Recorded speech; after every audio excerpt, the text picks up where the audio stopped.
Halo semuanya, so welcome back with me. Dan di sesi kali ini, seperti video-video sebelumnya, dua video sebelumnya, kita akan lanjutkan pembahasan kita terkait dengan writing task 2, yang khususnya membahas tentang tipe soal yang ketiga, yaitu advantages and disadvantages. Di dua video sebelumnya, kita sudah membahas ya, dua tipe soal lainnya, yaitu adalah setuju atau tidak setuju, agree atau disagree, and discuss both views, jelaskan kedua sisi. Berdasarkan dua video tersebut, kita bisa melihat ya bahwa ada perbedaan dan kesamaan terkait dengan bagaimana sih kita bisa menjelaskan atau menuliskan atau kerangka dalam menjawab soal tersebut seperti apa. Sama halnya dengan dua video tersebut, di video kali ini kita juga akan melihat ya perbedaannya apa, kesamaannya apa antara soal advantage dan disadvantage dan dua soal sebelumnya. Nah, jadi kalau kalian lihat dari kerangka di sini, jadi kalau kalian lihat dari kerangka yang ada di sini, ini adalah kalau itu soal advantage sama disadvantage itu termasuk dalam soal two-sided essay.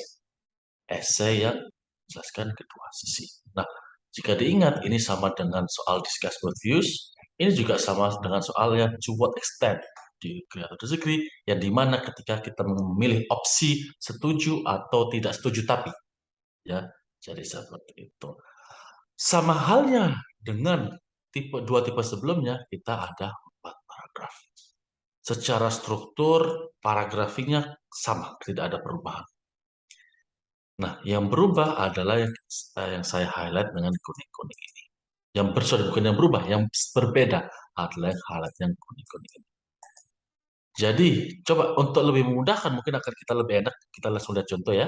Jadi sebentar, misalkan seperti ini. Nah, kita coba lihat contoh ini.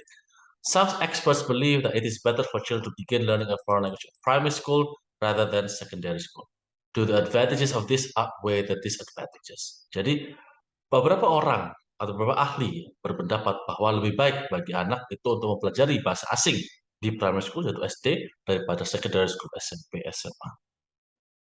Apakah keunggulannya melebihi kelemahannya? Jadi outweigh itu melebihi. Jadi kita diminta untuk menjelaskan apakah keunggulannya itu melebihi kelemahannya. Jadi sama halnya dengan ini, kita tulis neutral background sentence-nya dulu. Some authorities think that it is more favorable for pupils to begin studying language at primary school instead of secondary. Nah, kita lihat itu adalah pengenalan sekaligus juga menjelaskan, menulis ulang soalnya tentang apa. Kemudian yang hijau di sini kita menjelaskan opini kita. Mention both sides, dan opini kita seperti apa. Jadi kita jelaskan, the essay will first demonstrate that the earlier someone learns an additional language, the more likely they are to master it.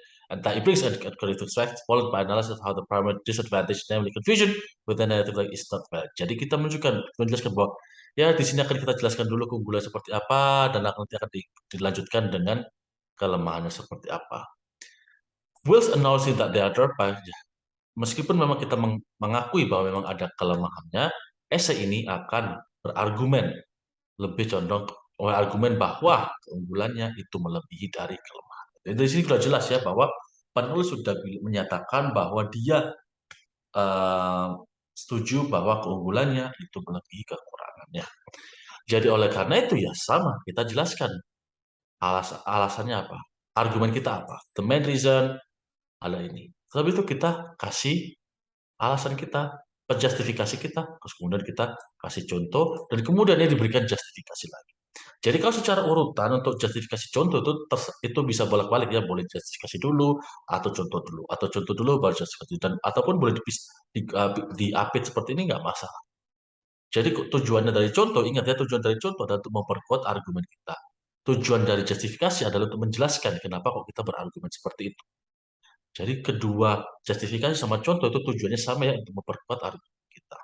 Jadi di sini kita menjelaskan keunggulannya apa sih. Contohnya seperti ini, dan di sini diberikan penjelasan lain yang dimana diambil dari survei. Silakan kalau mau seperti ini. Apakah harus ada survei? Ya tidak. Jadi nggak harus benar-benar datanya dari jurnal, dari penelitian tersebut. Ya tidak. Kalian bisa memberikan alasan-alasan yang tidak harus seperti itu. Kemudian ini, those opposed to this, mereka yang bertentangan dengan ini, menyatakan bahwa jadi ini negatifnya apa. Terus kemudian ini, Justifikasinya apa? Terus di sini kasih contoh. Nah, di sini kasih contoh dia my own son. Jadi ya, kalau kita ngasih contoh lebih baik kita mengambil dari sekeliling kita ya. Lebih baik seperti itu. Kenapa? Kalau kita mengambil contoh dari sekeliling kita, itu akan lebih memudahkan bagi kita untuk memahami atau menjelaskan makna dari atau menjelaskan argumen kita, mengelaborasikan argumen itu akan lebih mudah seperti itu. Kemudian terakhir ya otomatis kesimpulan.